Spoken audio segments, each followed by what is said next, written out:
what are your thoughts on building and honing your own skills? I would say work with as many styles as you can. And I always say that to artists, only you can sound like you. So push that to its absolute maximum. Tim Bran is a producer, writer and mixer, best known as one half of the production duo My Riot. He has worked with artists including London Grammar, Birdy, Halsey, Ray Morris, The Verve and loads more, shaping a catalogue of emotionally rich and award-winning records. Alongside his studio work, he co-founded Record Network and continues to be recognised for his technical innovation and musical empathy.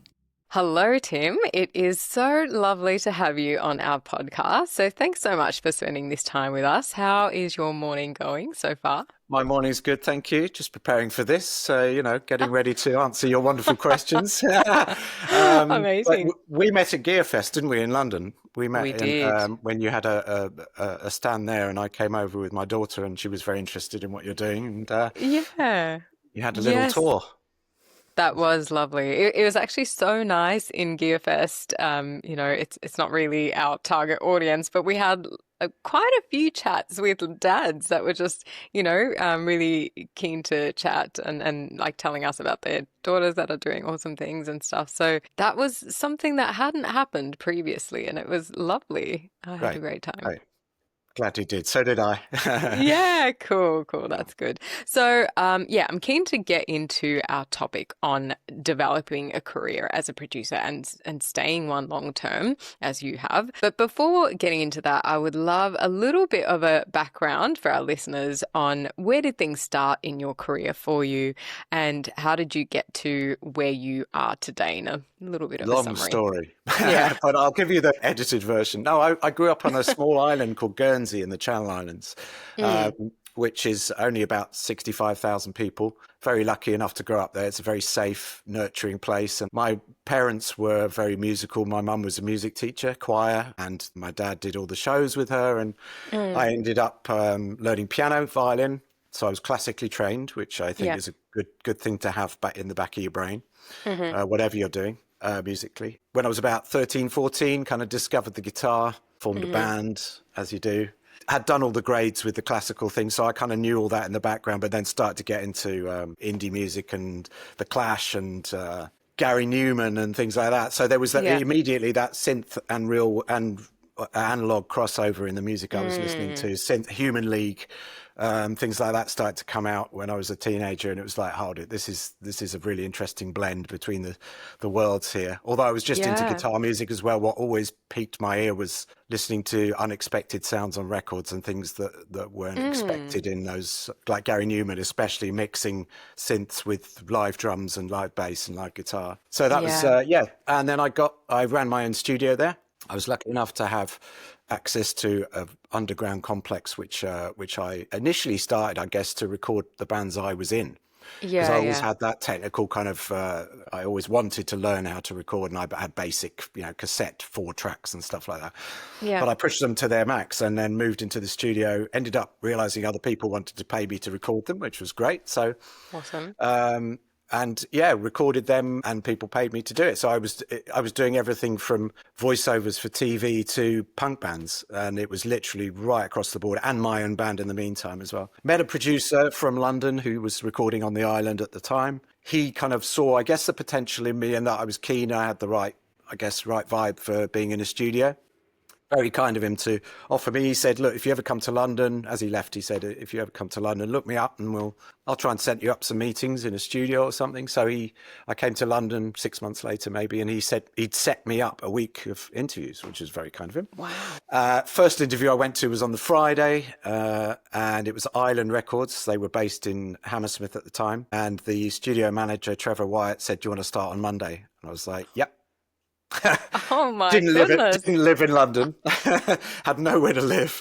Literally over that weekend with my dad, we walked around Chiswick and found literally a room with a shared bathroom, rented it for 3 years, and just literally worked.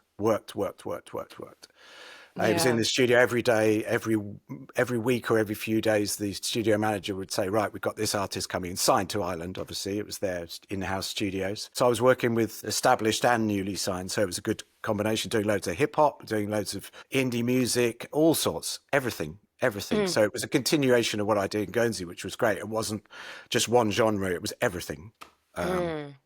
Soul music, everything, literally. Misha Paris, people like that, and Julian Cope, and all these wonderful artists, Big Audio Dynamite, and yeah, it was great. So ended up, I'm really trying to condense this because it's a very long story. Ended up meeting a guy called Greg Roberts and Leo Williams, who were in Big Audio Dynamite. We struck up a friendship and I started writing with them. Formed a band called Dread Zone, which is still going. I'm not involved in them anymore. That was my 10 years of touring that I did with them. So left Island Records, formed this band, got signed to Creation Records and then Virgin Records, did 10 years of touring and then realised it wasn't for me. Oh, well, it was for me at that point in my life because I loved it. And literally went around the world, Japan, America, bussing across America, Europe, UK, obviously. So yeah, and loved it. Didn't love the travelling. Loved the gigs, but then after that I was like, you know what, I'm a studio head. I love the creation. I love helping people get to that finish line in the studio. It's the gigs are the final result and seeing the audience echo that back to you, but I think the creation from nothing to a record is more exciting for me personally.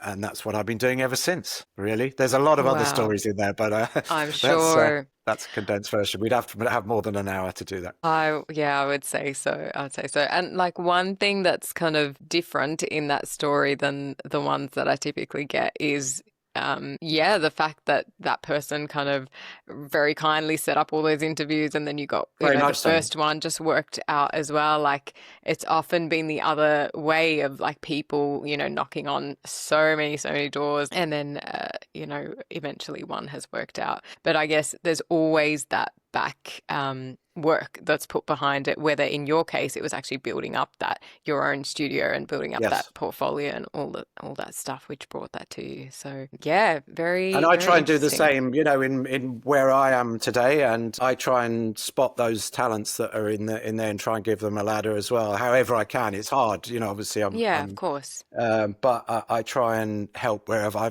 I've helped get people jobs in certain studios and over the years, and I'm glad to do that because there's not many and you've got to jump, and I jumped when I didn't say, oh no, I'm not sure, I don't live here. I was like, yes, firstly say yes, then figure out how to do it, which is good life rule.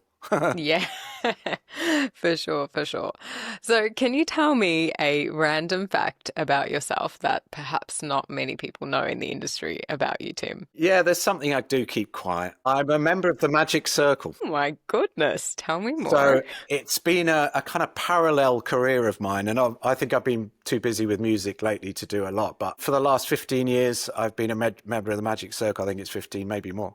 I was always into magic, and I was in San Francisco, and my now wife took me to a magic shop, and I just ended up going, hold on, I love this as much as music. Came back to London, was lucky enough through a mutual friend who's one of my best friends now to meet kind of within the magic world some of the, let's say, George Martins and, all the behind the scenes magicians who write books and, who are legends within the magic world.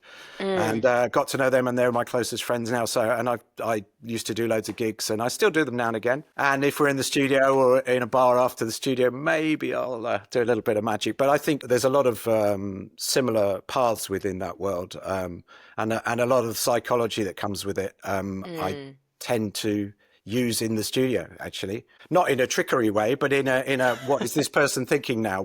How are they feeling? How are they? So I think it's that plays a big part in a studio session, as we'll talk about, I'm sure, in the next following questions.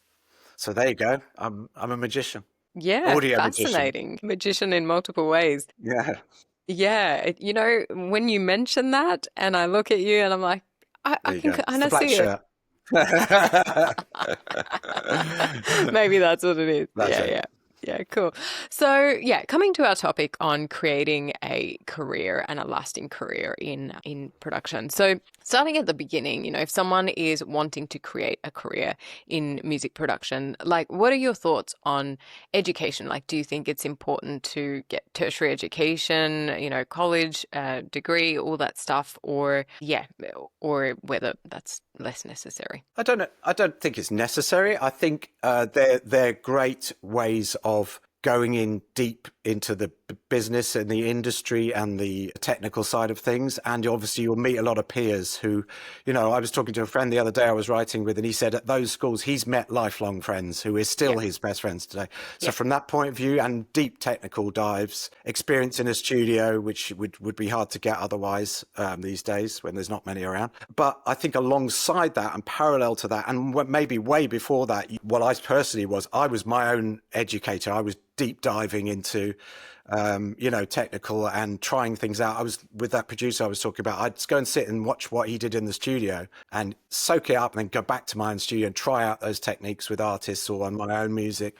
So it's that kind of self-drive I think you need. I don't think it's a passive thing when you go to these things. You really need to be active. If there's a studio at that college or wherever, be in there every hour you can be, working with somebody who might sing in the same year, or bring a vocalist in, or bring some bands in. So I think it's a very active thing. I don't think you're going to sit back and come out being a producer or an engineer. I think you really need to deep dive yourself alongside it and before it and after it forever. I think it's but they are great. I know some great ones here in London. ICMP I've been working with. There's a place called the Rhythm Studio, which is from the age of 6. They teach classes and they do summer camps, and so it's like immersing yourself in all of it, I think. But it is a great tool. I think it can fill in those gaps that you might have missed on the way, because they are a curriculum, but I think you've got to have your own curriculum as well alongside it. For sure, yeah.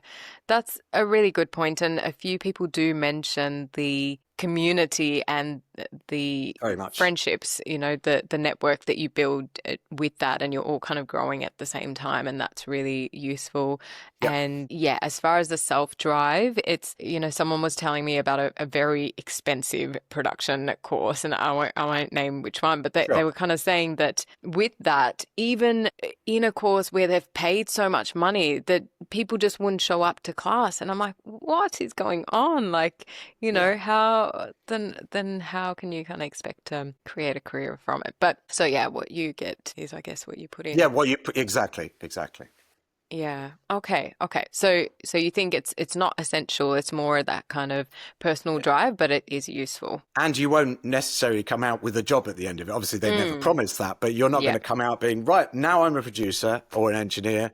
Where's the jobs? I mean, there are not many big studios anymore. I don't know if it's the same way you are, but I'm sure it's a similar job where everybody has a laptop. Everybody, thinks they can record it. Well, they can record themselves, and some get it to the finish line with productions, but they still need maybe some production or help along the way. So there are a lot of artists there. Like I said, get in the studios, turn up to every lesson, find the singers, find the bands, find the guitarists, and make your own world within that world, I would say. Yeah. So on that, what are your thoughts on building and honing your own skills, whether you're doing some sort of course or not outside of that? I would say work with as many styles as you can of artists and deep dive into those worlds. I mean, there's certain genres that over the years I've realized I'm not as good at. But I find those genres and that I do like, and styles and voices that I like. And that's my gut telling me that. That's not no education telling me that. That's going, well, that draws me in, that voice draws me in, or that guitarist is incredible, or that drum sound, or that, that sounding record. So I think I would say check everything out. I'm talking about technology as well. We'll talk about technology, I guess, down the road. But check everything out and find what works for you. It's like in the magic world as well, talking about magic, a lot of magic companies sell you everything because they think you need everything. And it's the same with plugins. It's the same with gear. It's the same with, you think you need everything and then you'll be set, but it's not true. I'm still buying plugins today thinking it's going to help me, but there's only certain ones that you go, actually, this is actually what I need. And it might be 20 things. But that might be 20 or 10 genres that you actually really think you can work within, or, So honing it, watch YouTube. I mean, I didn't have YouTube when I was growing up, but I would go out and meet people and go to gigs and, meet people and create your network, create your tribe. And, last week I was working with a opera singer, and I also wrote a disco banger. So it's like, wow. There are no parameters. It's all music. And if it moves me, then if it makes me feel something, then it is right for me, or it is right for them, so. Cool. Yeah. Awesome. And you were saying to work with as many styles as you can. Have there been any styles that have surprised you that you were like, oh, I didn't think I would enjoy that as much as I did? Yeah, I mean, I've made some dance, just pure dance music in the past, and there's not as much. It's a different mindset for that because made for a dance floor. So Yeah. that kind of music, it didn't surprise me, but I guess I realized what it needs to work in that respect. And I'd go to clubs and I'd go, okay, this is where people go, they lose themselves. And I was working with people who really knew that I was working with a DJ and another producer as well. So we made quite successful dance. This is back in the day. This is so much. But saying that, I make electronic music a lot, and it's not strictly dance music, but there is those dance elements. Dreadzone itself, the band I was in, was very dance and dub based. So it was Yeah. knowing those elements you can pull on in a production and surprise people with. So maybe you're writing a ballad and suddenly there's this electronic stuff comes in. And I do that a lot where I mix some quite stark, maybe electronic sounds or some surprising sounds. That's what makes the magic for me. It's making the listener's ears prick up at a certain point in the song or throughout the song. Try and create something that's never been created before. Big ask, Yeah. but do you know what I mean? It So is. within Yeah, that yeah. song, Yeah. make something that people go, oh, it pricks your ears up. So you'll realize that'll do it to other people too. Yeah, yeah, yeah. Okay, okay. So, yeah, work with a lot of different styles and maybe try I some would say so. unexpected things. And practice. I would also say, I know it's boring to some people, but learn the theory of music. I was lucky enough to, learn that when I was young. But you can literally look it up on YouTube now and learn the chords and sit down at a piano. You might not be a great pianist or guitar, and learn the chords and learn where you can go to. I've made note changes on a 60-piece orchestra, in Prague, and it's something that you, as a tool in your toolbox, it's useful to have that musical knowledge underlying. It doesn't have to be advanced. Rhythms and being able to hear a bass note. What happens if I change the inversion on that guitar? What happens if so it's just that basic knowledge. Which chord could I go to next? Could I replace that chord on a later chorus with a different chord so it surprises the listener? All those kind of little tools in your toolbox, I think. So really, you're going on the theory too. I know it's a little bit, you have to Yeah, learn it and practice it, but I think it's really useful. It is useful yeah, to me every day, every day. yeah, for sure. That's lovely. For anyone that's been wanting to produce music but not known where to start, we are running a 6-hour music production bootcamp in mid-October where you will get 6 different workshops as well as exercises to follow along, homework, a networking session, feedback on your music, a community to learn with, and loads more. We currently have free tickets available for all our podcast listeners that you can grab at musicproductionforwomen.com/events. Now, let's not put it off any longer and let's do this together. So, say you are at a point where, you're working on your skills and you're honing them and you feel like you're ready to get some work. So, where would you start, if you were to do it all over again? Very different now. Yeah, very different now. Yeah, I guess so. But yeah, any thoughts on that? Well, it still happens these days with me sometimes, is that I'll scoot around on Instagram or, on social networks and find people that I think are great. And sometimes, I know you can endlessly scroll, but I do think there are people out there, and people have contacted me over the years. There's a handful of people who've literally said, this is what we do and we'd love you to work with us. We think it would work. And it has. And I'm still working with them today. It's not every time, but I think, and go to gigs, go and meet. And like I said, at these colleges and at your school, if you're still at school, go find the singers. There's going to be somebody who can sing in your year or in in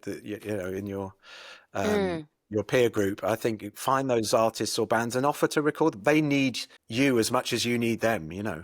Producers are nothing without great artists or singers. Yeah. So I think to take the pressure off them to have to record themselves, and I know it's easy to say because you've still got to find a space to record them, but then you've got a laptop, get some basic mics and start recording because you're all at the same stage in your career. So get out there and meet people. And I think it is that thing of finding, they might not be the greatest artist in the world, but at least you're getting the experience, they're getting the experience, and you can get it to a place where you're all happy.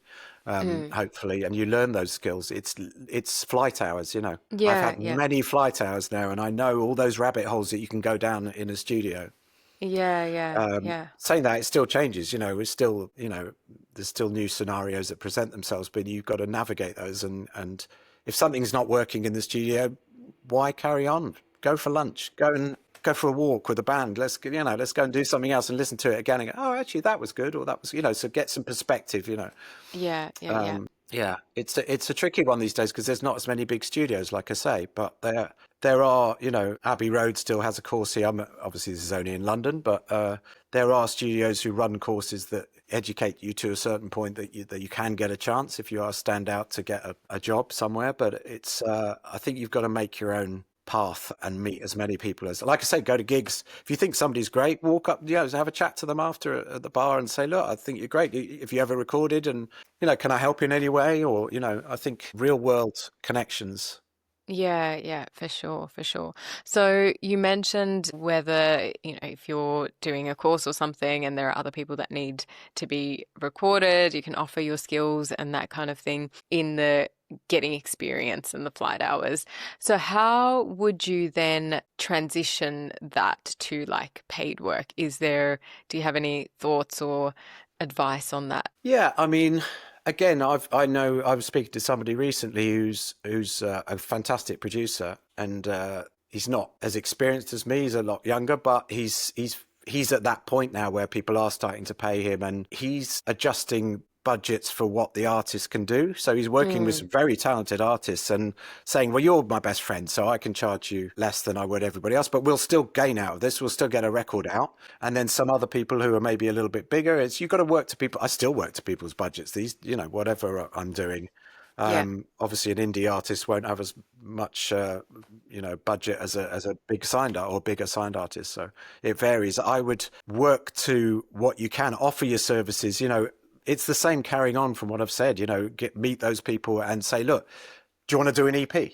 It's going to cost you this much. Can you afford that? And if not, cut the fee a bit, or just start to edge your way in. It's not a quick process. You're not going to end up in Abbey Road recording a huge band initially. You're going to have to work up that ladder and get known, and there'll be certain milestones on the way that will stand out, because the more people you work with, the more horses you've got in the race. Yeah. And one thing, I mean, there's a few for me, obviously, from the people I've worked with. You can list them. You can see, oh, he's done that, he's done that, he's done. Now, I've worked with hundreds and maybe even thousands of other artists, but those are the milestones that people go, well, if he can do that, he can do this, or that's your CV.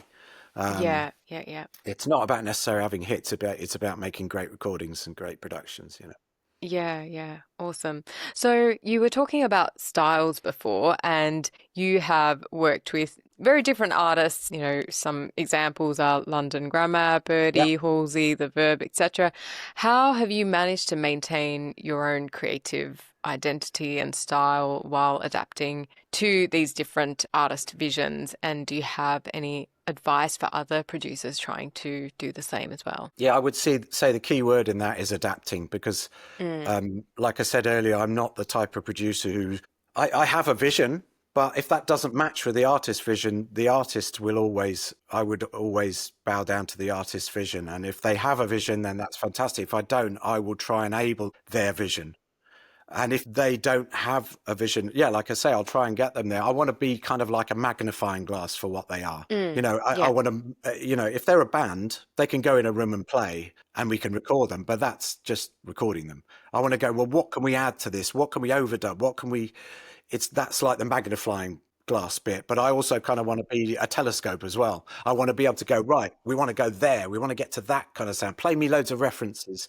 Play me all the music that makes you what you are, because only that music will make you you, as well as the filter that it goes through. Yeah, yeah, for sure. Two people might like exactly the same bands, but that through their personal filter, they'll be a different artist because they've got a different voice, they've got a different style of playing, they've learned from what their parents listens to, that'll be different. So what you grow up with in the house is very different. I grew up with, music. My mum and dad would listen to classical and musical theatre and show tunes and Frank Sinatra and, so all those different things, but that still comes in. It plays a part in what makes me, and I always say that to artists, only you can sound like you. So push that to its absolute maximum. And if something in you tells you that it's right, however crazy it is right for you. There's no rules. That's how unique artists become unique artists. I think my style is getting great vocals, getting that vocal that connects with you in whatever way it is, recording emotion, capturing that magic, and I guess, trying to help them do things that that artists wouldn't be able to do on their own.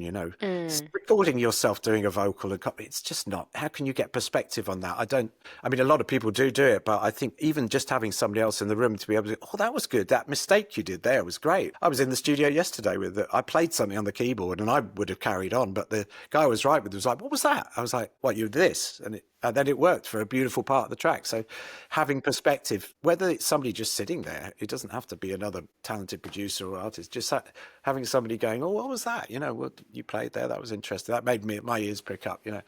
Also knowing when to sit back and let the artist find their path, or when to push and engage and suggest something. So I'm not continually suggesting things. I'll let an artist play around, or I'll be playing something. I'll go, well, you play it on the keyboard because it's you. You play something in a certain way, same sound or everything, but they'll play in a different way. So, look, the artists, London Grammar, Aurora, they're out the box. Those artists are Birdy, the Verve. They are incredible artists, but they know they have their own world. That's what it is. I think we had discussions with London Grammar earlier in the studio. We were saying we want to create our own world, your own world within this musical landscape, and they certainly did, and they certainly have influenced a lot of people. But they were influenced by things we were listening to at the time in the studio. But none of those sound like them. Only when they get in a room and play, which is what we eventually did, got those three people in a room and Hannah singing and Dot and Dan playing, that is their sound. That was the magic that is that artist, that band. To kind of capture strength, vulnerability,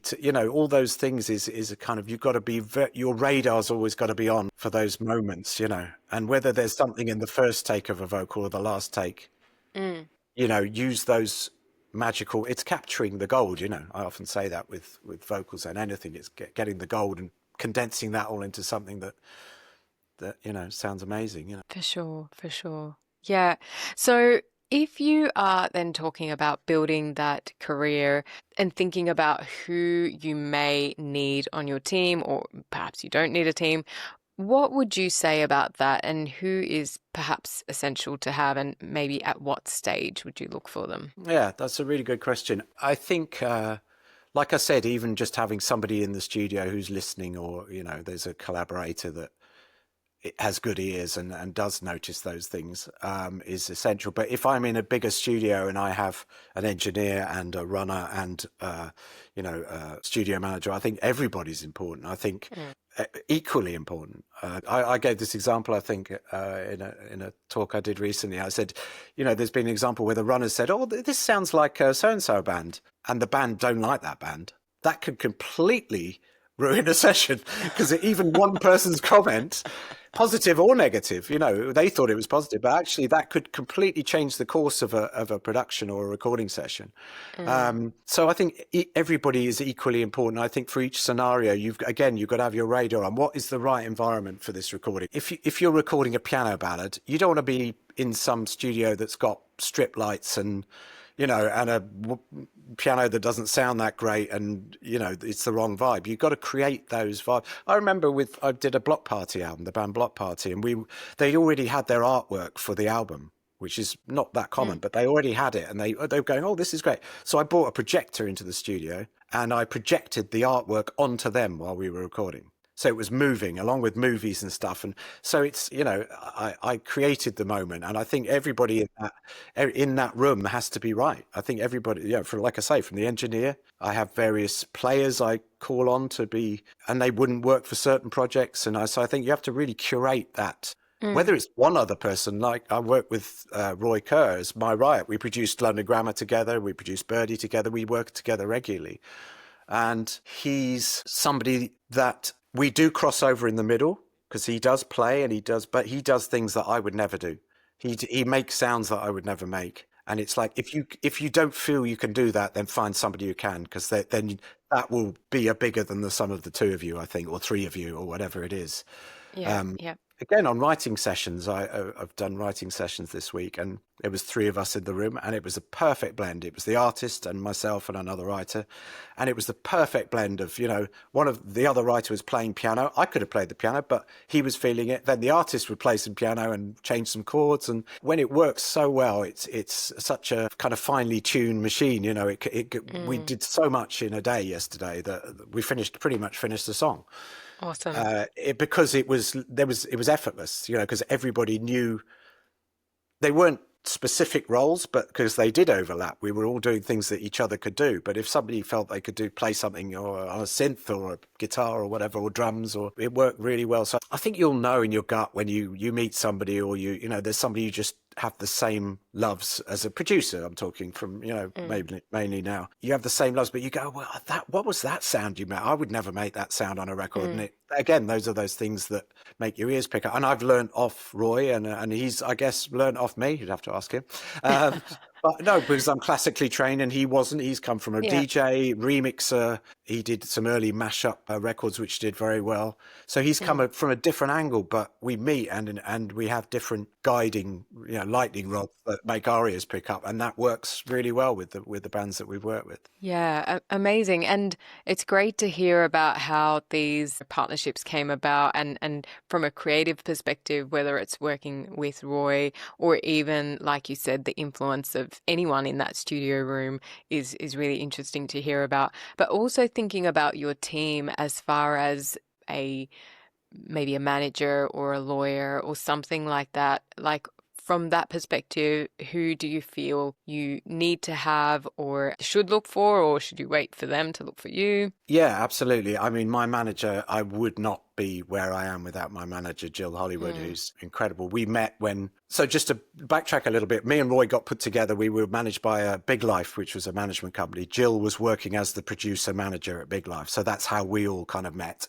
And then Jill left Big Life, and I carried on her managing me and Roy. So we all met back there. But yeah, a manager. Again, it's going to be one of your peers. It's going to be somebody who's on the business studies course or on the, they might be thinking they're a producer. You go, actually, you've got a really good take on the music business. Do you want to? Because remember, if you don't make any money, they don't make it. You're not paying them a fee. So it's like nobody's going to lose here. And they might not be your manager forever, but to somebody, like I say, I would be nothing without Jill. She's dealing with stuff that I would not even have a clue. She tells me things on the phone. I've done this deal and it's this much PPD. And I literally go, yeah, great. I trust you.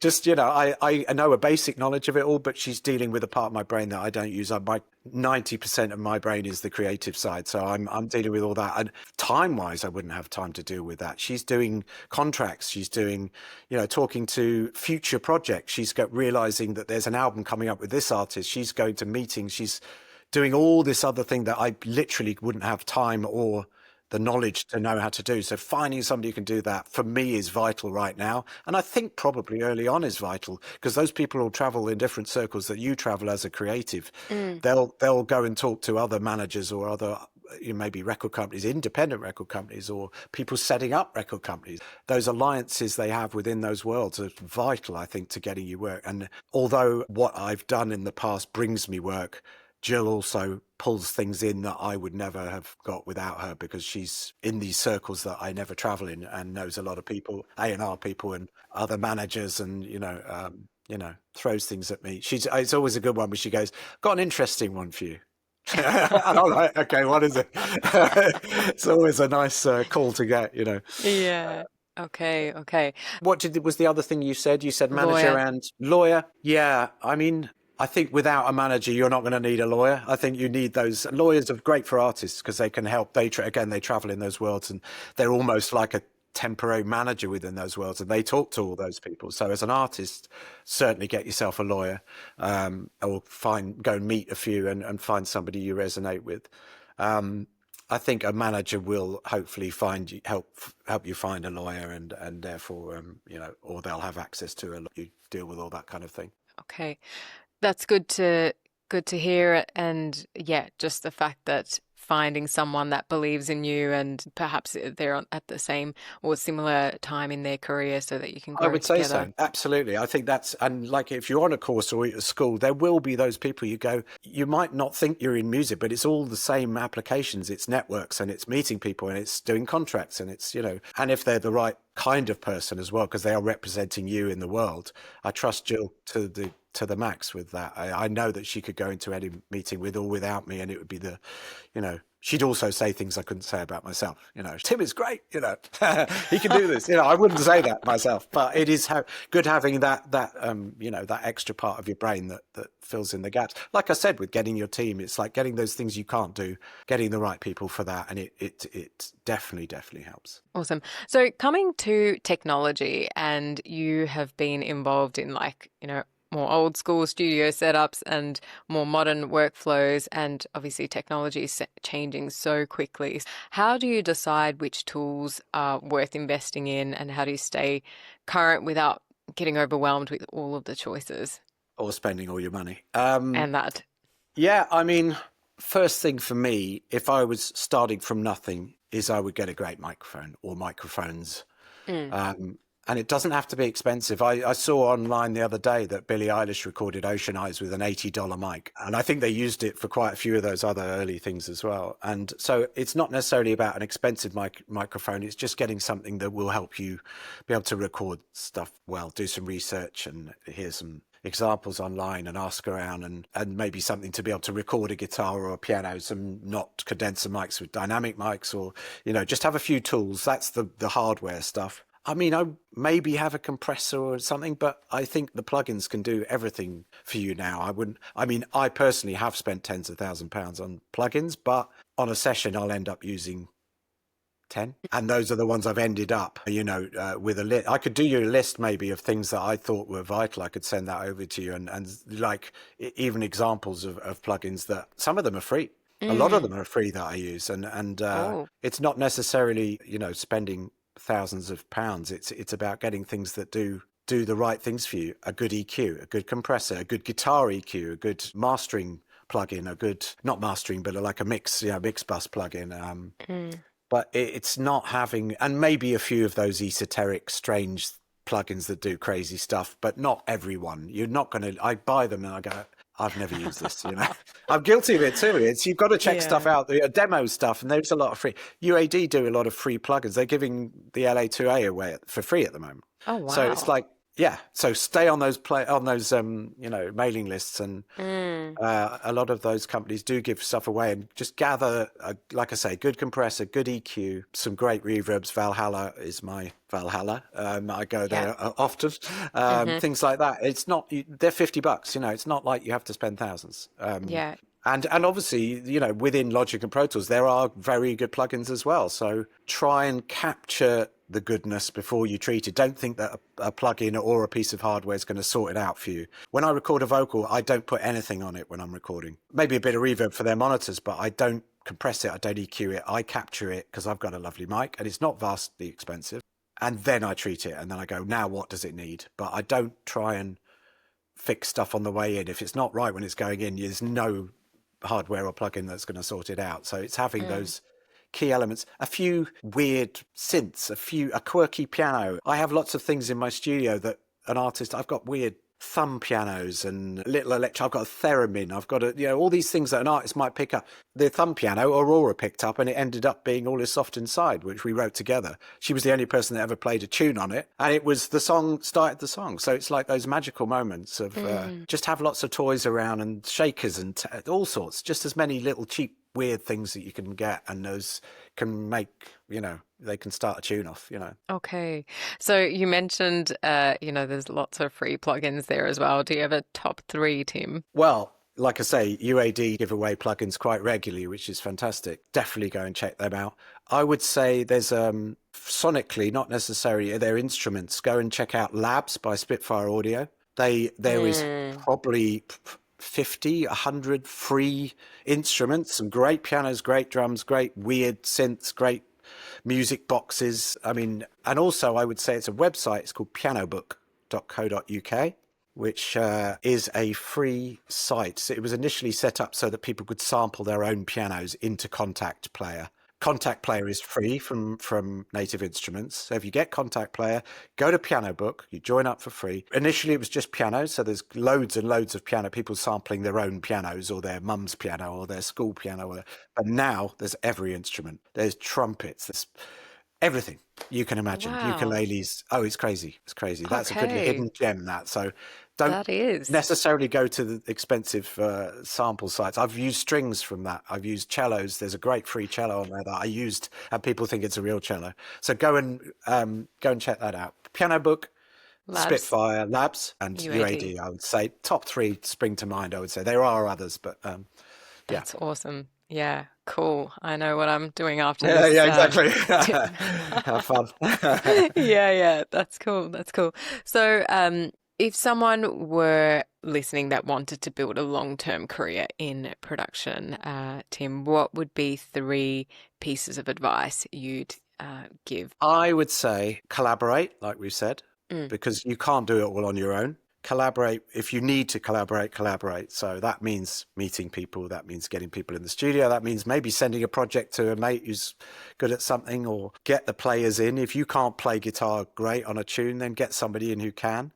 Because like I say, they need to get in a studio as much as you need people to come in a studio. So hopefully people will be open to coming in on projects. So collaborate, cultivate. This is good. This is a good list. So your network, your management team, your studio team. So, meet people all the time. Go to these, like we've said with these other questions, meet people, find your tribe, because those people, whether it's tribe being a lawyer or manager or a guitar player or a drummer. Like I said earlier, there's people I know, if I need a drummer, there's 2 drummers that I know will nail it with usually the first take, whether it's remotely or in the studio with me. And they've set up their own studios to be able to record as well. So I can literally send a track with guide drums on. They'll send me a tape out. I'm like, yep, that's it. It's because I know those people resonate with me and they know what I like, and they listen, and don't necessarily, like I do with records, I don't put my sound on it. I think this is what is needed and this person needs, so I'll help them get to that point. And commit. So it's the 3 C's. There's my 3 C's. my Oh my guidelines. God. See, I Amazing. did think about this.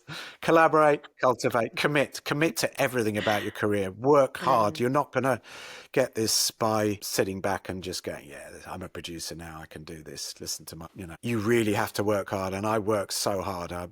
Trust me, every day, every week is, I put everything into everything, whether it's an unsigned artist or a signed artist. Like I said, it gives me energy to get to the finish line. So if I resonate with an artist, there's no stopping us, we'll definitely get there. And, there might be another C.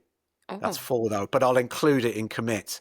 So, be competitive, but not in a bad way. Think I can do good things and work hard to get there, I would say. And commit to making a safe space in a studio and the right space in the studio for things to happen psychologically and mentally and physically and, everything, creating that world where people can come and feel like they can express themselves in the right way, not a clinical setting, because it's a tricky thing. It's like being under a microscope when you're recording somebody, whatever it is. It's like, and that recording light will be on in their head too. So commit to making the right space for these recordings to happen. Whether it's in your studio, or I went to a wooden cabin once because I thought, this is a folk artist. Where would they be? They'd be in a wooden cabin. So we went to a friend's wooden cabin in the south of England and recorded them singing their folk songs in a wooden room, and it was the right room. So it's like, think about those things, think about what, it's not necessarily all in my studio, or let's go somewhere. I've recorded a choir in a church. Where would that instrument be the best it could be? All you need to do is take a laptop and a couple of mics, and you're recording a choir in a church, or a guitar in a cabin, or a vocal in a, I don't know, wherever. Whatever it takes. Yeah. Awesome. Okay, cool. So Tim Bran's 4 C's, we'll have to, you should copyright it or something. That's the 5th C. Yeah, that's it. Yeah, cool. Nice one. So we are now at our speed quiz. Tim, are you ready for that? Yeah, hopefully it's all about music because I'm not very good about It's anything else. Come actually on. not Oh, I really, like this. but it's just 5 quick fire this or that question. Cool. First one that Okay. pops into your mind. So, cold weather or warm weather? Oh, warm weather. Headphones or speakers? Speakers. Festival or rave? Festival. Melody or lyrics? Oh, that's tricky. I would have to say lyrics, actually. Because a melody is nothing without the great lyrics. Okay, fair That's my enough. reason. Okay. The last one was animals or people? People, Okay. definitely. I love Okay. animals. Don't get me wrong. No offense to the cats and No. dogs that are out there. Yeah, it's all No. about the humans for me. Yeah. Great. Okay, awesome. So that was pretty speedy. It was kind of the melody or lyrics Got to go one on your that we gut. Got to go yeah. on your gut. It's like, that's my job. Nice one. Awesome. So just finishing up with our top tips, Tim, can you tell me what is your one top career tip? Although you've given us a lot already, but Yeah. top one. Top career tip. I would say soak in and learn everything you can. Everything about every aspect of it all. I mean, like I said earlier, this isn't the quick fire round, so I can have a longer No. answer. But yeah, I would say, with these days, with the internet, you can soak in so much mixed with the masters, all those things you can, all those tips. I still, get tips online, and I go, oh, I'm going to go and try that, and it sometimes works, sometimes doesn't. So it's like Yeah. learn and log and write down everything you can from every, not only sight and sound, but from books, and read books, read production books on psychology, and read psychology books, read, soak in everything you can, because it'll all at one point play a part in what you're doing. It's not just about the tech. It's 50% about humans in a room trying to, Yeah. record something that, touches people and reaches a lot of people in the world. Cool. Love that. Never stop learning. That's good. And what is your one top self-care tip? For me right now, let me just see, bear with me. This isn't an advert, but there are other companies doing this. I've met this company called Flare. Don't know if you've heard of them, Flare Audio. And when you go to a gig, or when you go, even in the studio sometimes, or you go on a train, they are things you put in your ears, and they're not earplugs. They actually make take all the nasty frequencies out. So it's slightly less volume, but it also curves apparently our ears are designed as animals in nature to be able to hear those upper mid frequencies, because you need to be aware of a rustle in the grass, or a breaking twig in the distance. But our ears are accentuating those high frequencies, and that, if you're sitting on a tube train or at a gig and you're hearing those cymbals, or you're on stage, that's going to damage your ears. I'm so lucky that even with that 10 years of touring, my ears are still good, because I don't know how I got away with it, but I did, because some of those wedge monitors in the 90s and 2000s were harsh, I tell you. And I was mixing on stage as well, so I had to have them pretty loud. But I wish I'd had these back then, because I've sat on a train and it's squeaking away, and I'm like, yeah, it's fine. That's fine. I can take this, but take care of your ears, take care of yourself in that respect. The other side of things is mentally, and I love flying kites. Oh, I love that. All I'm thinking about when I'm flying that kite is flying that kite. I'm not thinking about, oh, I've got to go to the studio later, or I've got to do this and I've got to do this. I'm literally thinking about one thing, or playing a video game, or something where you're so focused into what you're doing that you're not thinking about anything else. Go for a walk. Really go for a walk. If you're in the studio and you're not feeling it, go for a walk. Go to a park nearby, and then come back and listen, and it'll bring everything into perspective a bit. Or play it to other people. That's not a self-care tip, but play it to other people, because you hear things in a different way when you play it to even your partner or your friends, or But yeah, Sure. I wish I went to the gym more. I was saying this yesterday to the guy I was working with, and I really should. I'm telling myself while I'm saying that. But take a self-care day. An artist I work with called it a self-care day. It's not a day off. Self-care. Yeah. Do whatever makes you happy on that day, and treat yourself, so take care of your ears. Magicians take care of their hands, because obviously they need their hands, but yeah, I would say get yourself some decent ear protectors, or Yeah. I've worn these at festivals, and it's actually a joy to listen to a very loud PA, because you're still getting the vibe. You're not blocking the sound out, but you're Yeah. helping yourself hear things better. Okay, Flare Audio. We'll have to look that one There up. are other products available, but they're a company that I've picked up on and met with, and they're doing some great stuff. Okay, awesome. But yeah, lots of useful self-care tips there, Tim. So thanks for that. And the last one is your top general life tip. I think in life and in my job is I go on my gut. It is the thing that tells me whether something's right or not. And if you're, if you're out and you feel something's wrong, get out of that space. Or if you feel something's right, go in that space, go with that feeling. And if you feel somebody's right, go with that feeling. And you're not always right, but that gut reaction, I every time I add something or take something off a track, my gut is telling me, yeah, that's right. And obviously everybody has their different feelings of that, but you have to be the lightning rod for your own life. Nobody else is going to do it for you. You have to be your own guiding light, I think. Yeah, for sure. That's a great Quite point to esoteric, leave yeah. it on. Oh, esoteric talks are my thing. That's all good. Yeah, cool. So thanks so much for that, Tim. There's lots that I've, gained from that conversation that I'm sure our audience will as well. So really appreciate you sharing all your wisdom. So yeah, thanks a lot. Pleasure. My biggest 3 takeaways from the episode with Tim was firstly to work with as many styles as you can when you're getting started, and this will allow you to understand what you like and what you enjoy and to build your skills in those areas. My second biggest takeaway was that building your studio is not about spending loads of money, but just about getting the essentials, for example, a condenser mic, a dynamic mic, and some essential plugins to start with.